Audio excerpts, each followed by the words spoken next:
Kalau jamaah masih ada yang ngomong, saya pulang saat ini juga.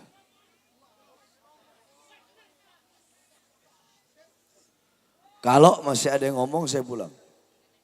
Ini pengajian, bukan dangdutan, bukan orkes, bukan konser. Jadi tolong jaga akhlak, jaga adab. Sebelumnya saya ingin bertanya. Yang masyarakat asli sini mana? Angkat tangan coba.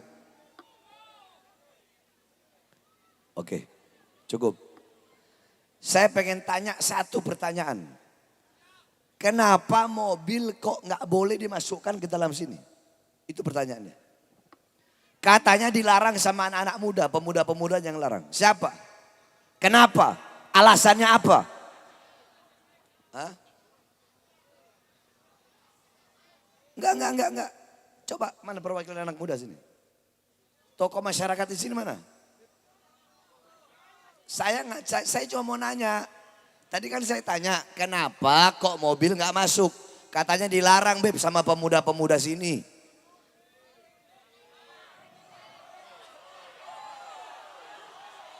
Makanya saya tanya, masyarakat asli sini siapa? Mana? Yang ngelarang siapa?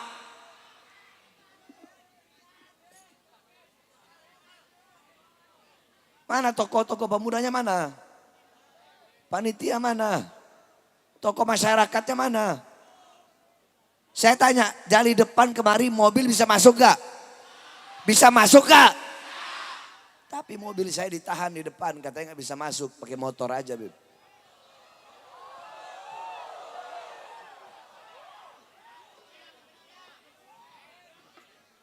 Tolong siapin mobil di sini. Kalau mobil nggak disiapkan, saya nggak mulai ceramah. Salawat.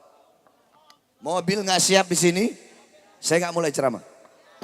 Saya pulang.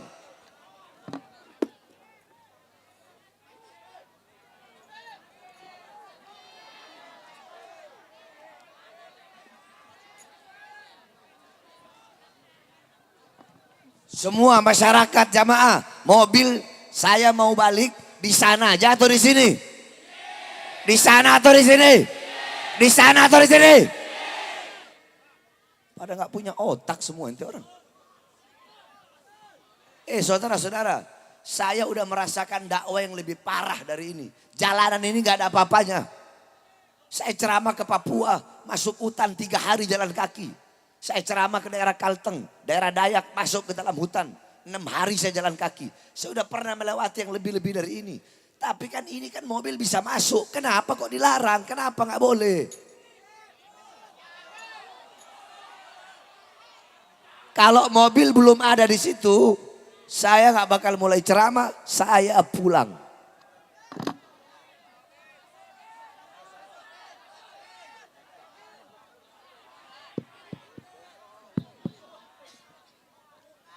Allahu Allahu Allah Allahu Allahu Allah Allahu Allahu Allah Ya Rabbi ya khaira mu'di Allahu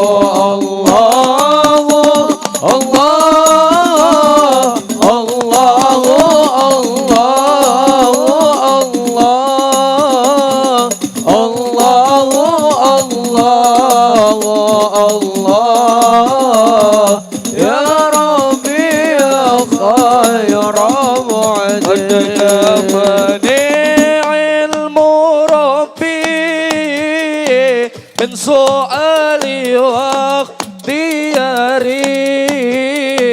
ودعائي وابتهالي شهيد لي بافتخاري الله الله الله الله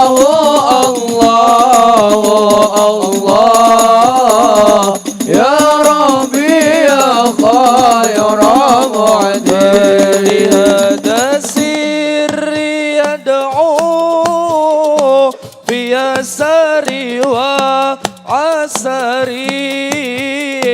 أنا عبد صار فخري بمنى فقري واغتراري الله الله الله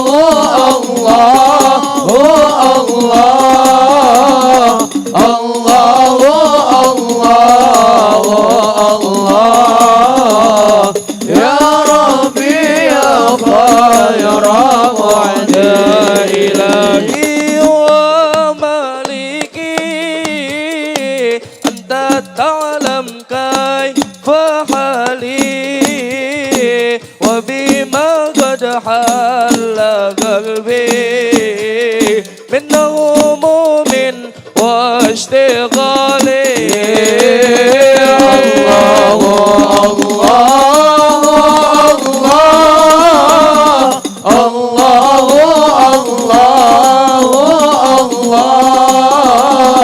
الله الله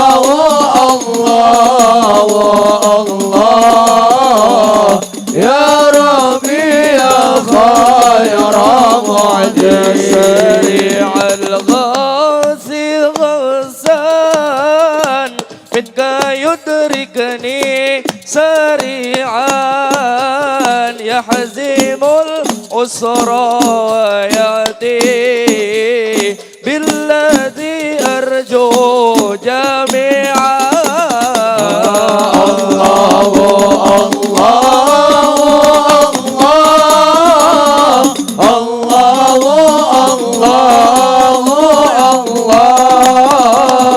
الله الله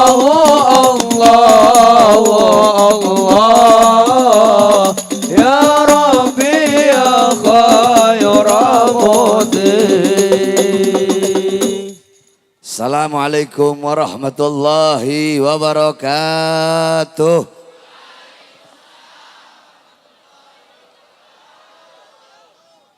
Alhamdulillah wassalatu wassalamu ala rasulillah Muhammad ibni Abdullah wa ala alihi wa sahbihi wa man walah. Waba'at, yang saya cintai, yang saya muliakan para alim ulama, segenap para habaib, para kiai, para asatid, para ajengan, para tokoh masyarakat, para aparat pemerintah, wabil khusus segenap keluarga besar almarhum Al-Habib Abdurrahman Al-Madihid, Al-Habib Aqil Al-Habsyi, beserta seluruh para habaib yang lain yang saya cintai, yang saya muliakan, bapak-bapak, ibu-ibu, khususnya para pemuda-pemudi umat baginda Nabi besar Muhammad yang selalu dimuliakan oleh Allah Subhanahu wa taala. Saudara-saudara, kita duduk pada malam hari ini dalam rangka haul yang pertama atas wafatnya Habib Abdurrahman Al-Madihid. Saudara-saudara, perhatikan. Haul itu punya 3 makna. Haul punya berapa makna? 3 pengerti, 3 Haul punya 3 makna, punya 3 arti, punya 3 pengertian. Yang pertama, haul artinya sekeliling. Apa? Alladzi barakna haulahu, yang kami berkahi sekelilingnya, yang kami berkahi sekitarnya. Itu yang pertama.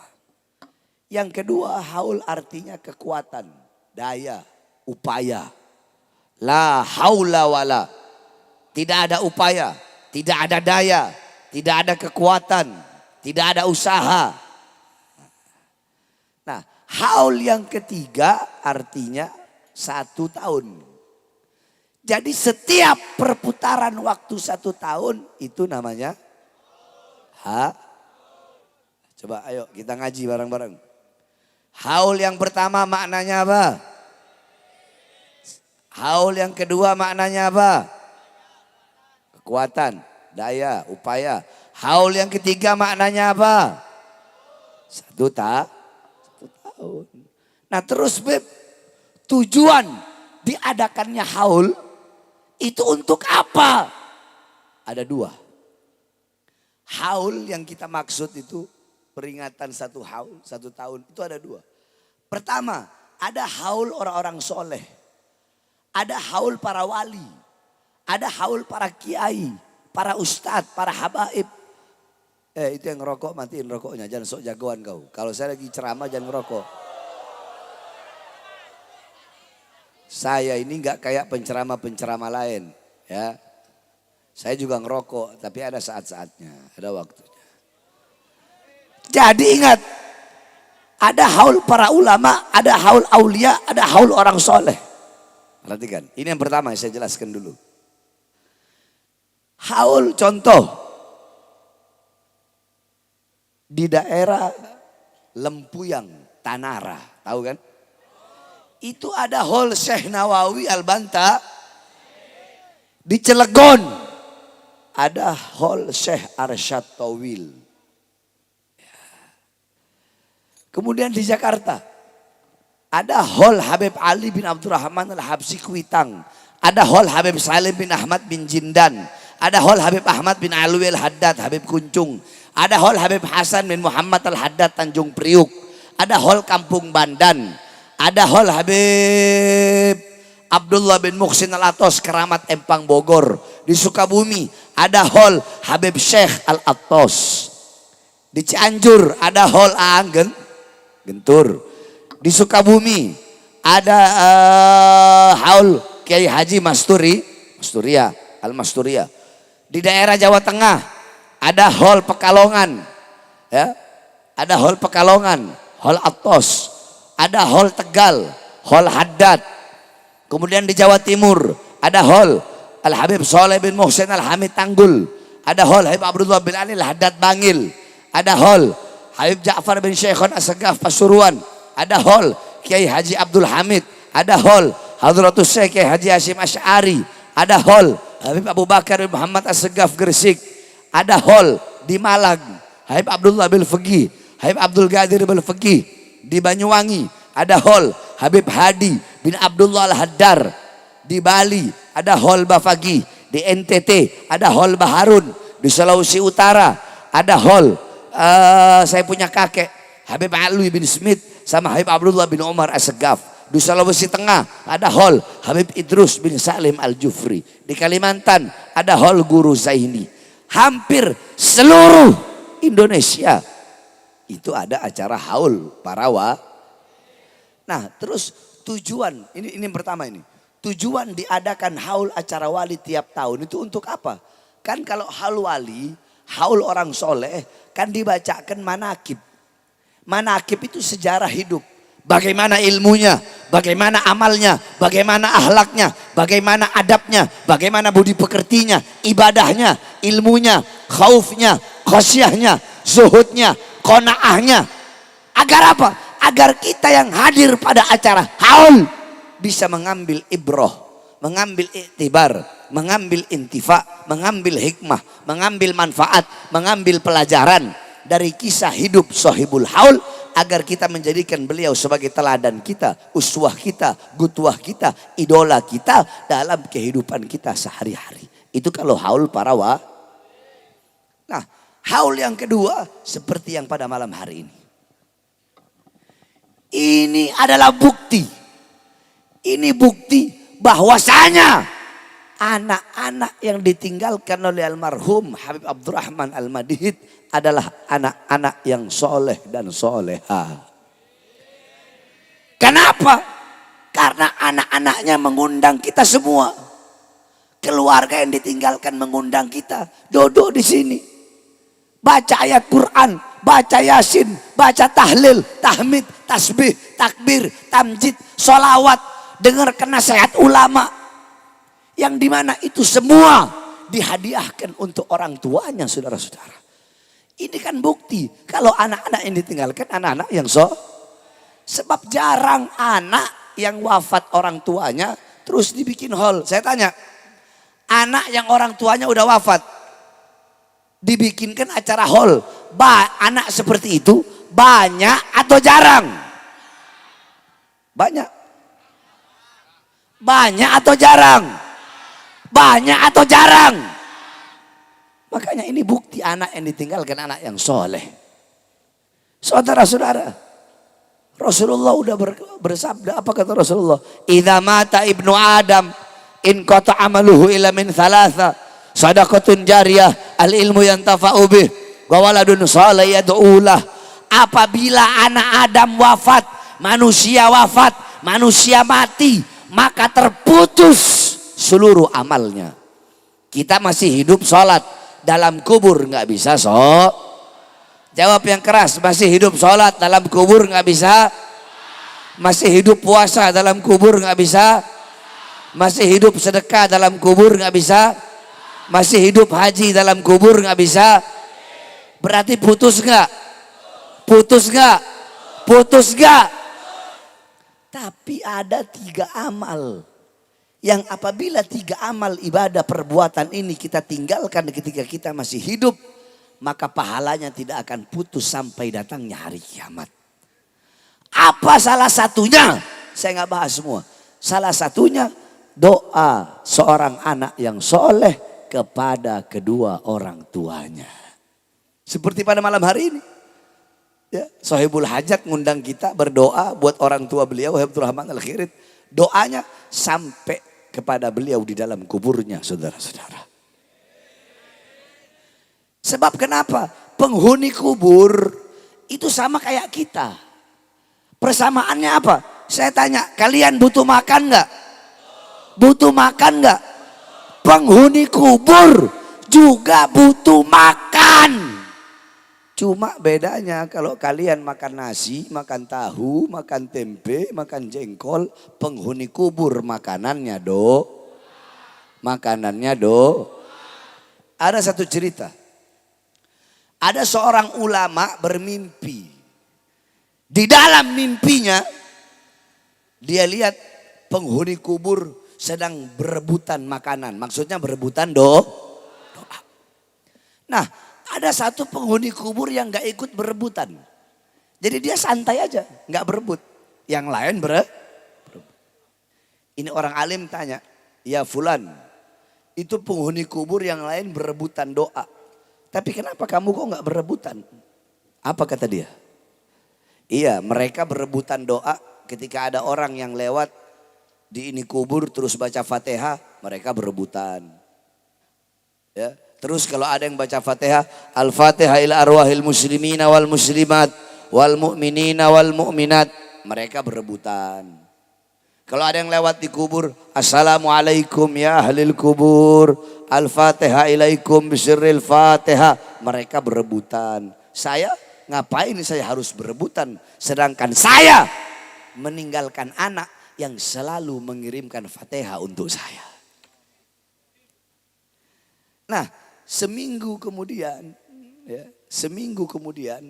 ini orang alim mimpi lagi. Ketemu sama ini orang tadi. Tapi ini orang tadi ikut berebut. Kalau sebelumnya kan dia gak berebut, paham? Sekarang dia ikut berebut. Nah, orang alim ini nanya, kemarin seminggu yang lalu kamu gak berebut. Sekarang kok kamu berebut? Iya, karena anak saya yang biasa mengirimkan doa, anak saya sudah wafat. Sehingga saya tidak lagi mendapatkan makanan, makanya saya ikut berebutan seperti yang lain. Paham? Jadi berbakti kepada kedua orang tua bukan hanya semasa hidupnya saja, bapak-bapak, ibu-ibu.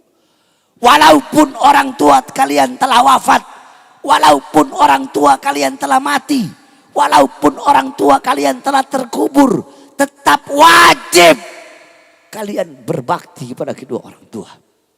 Bagaimana cara berbakti? Dengan mengirimkan doa untuk dua orang tua.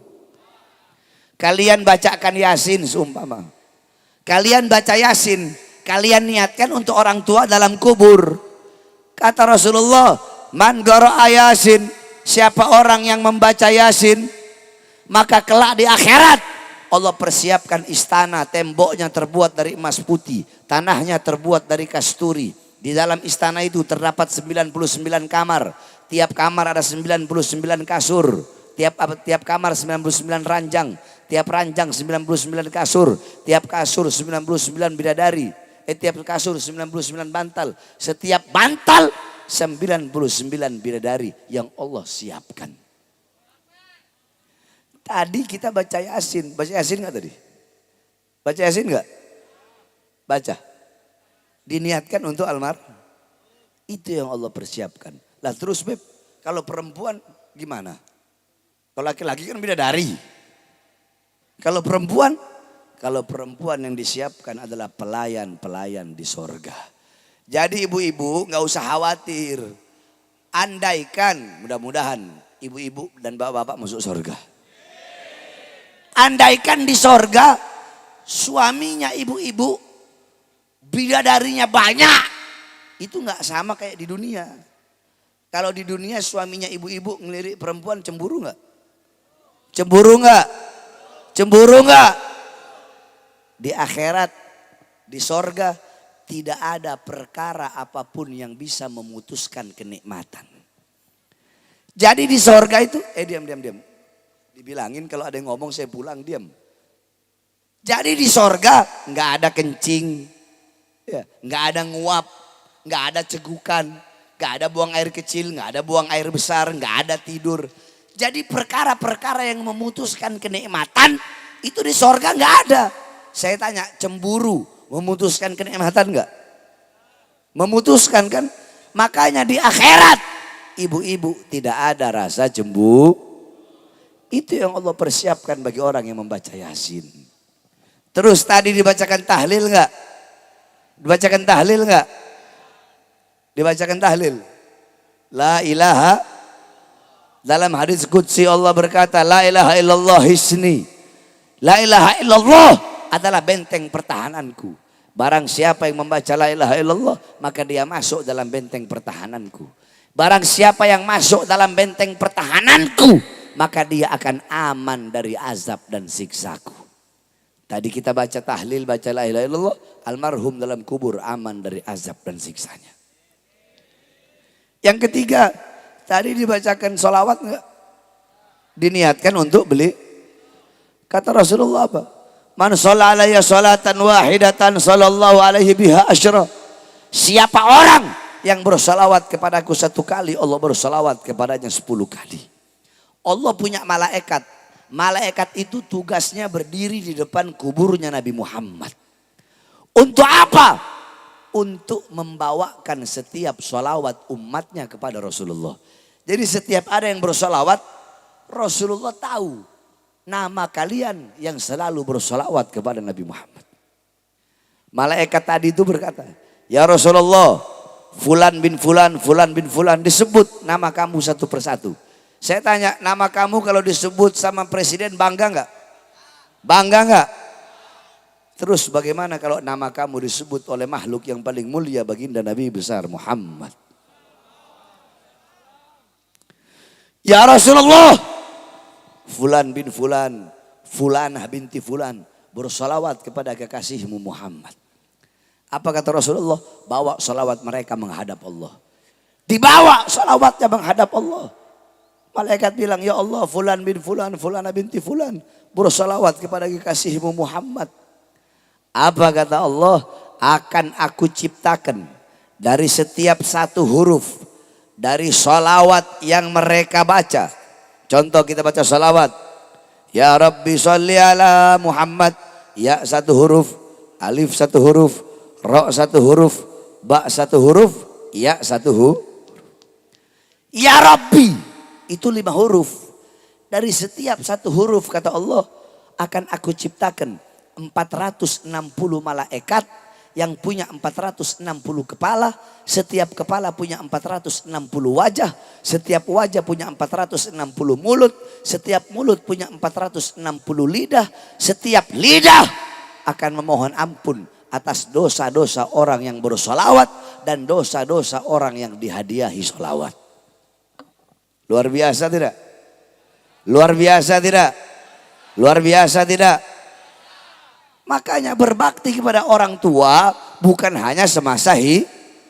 Walaupun orang tua kita sudah wafat, sudah meninggal, tetap wajib kita sebagai anak berbakti kepada kedua orang tua. Cuma caranya ketika orang tua wafat berbakti dengan apa? Dengan berziarah. Dengan mendoakan orang tua. Tiap habis sholat bacain yasin, tahlil, tahmid, bacain sholawat. Niatkan untuk orang tua kita yang telah wafat dan telah meninggal dunia. Tapi ada tapinya. Bapak-bapak, ibu-ibu, kalian semua yang hadir di sini, jangan ngarep, jangan pernah kalian mengharap. Saya ngarep nanti kalau saya mati, anak saya bacain saya yasin. Saya ngarep kalau saya mati, anak saya bikin hall saya. Saya ngarep kalau saya mati, anak saya bacain zikir, tahlil, tahmid, tasbih, takbir, tamjid, salawat. Anak saya bikin acara hall. Jangan ngarep pengen punya anak seperti itu. Kalau selama kalian masih hidup tidak pernah mendidik anak-anak kalian dengan pendidikan Nabi Muhammad. Ini kalian masih hidup gak pernah didik anak kalian. Coba lihat zaman sekarang, akhir zaman. Kalau kita orang dulu masih kecil, umur 4 tahun, 3 tahun. Kita orang udah belajar akidatul awam. Udah belajar sifat 20. Allah wujud kidam.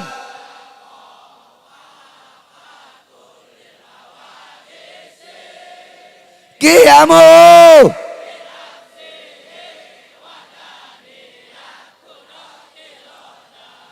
Anak-anak sekarang mereka nggak kenal Allah, nggak kenal Rasulullah, nggak kenal sifat wajib, nggak kenal sifat mustahil, nggak kenal sifat jaiz. Sibuk sama lato-lato. Betul. Anak dari anak kecil sampai orang tua sibuk main handphone.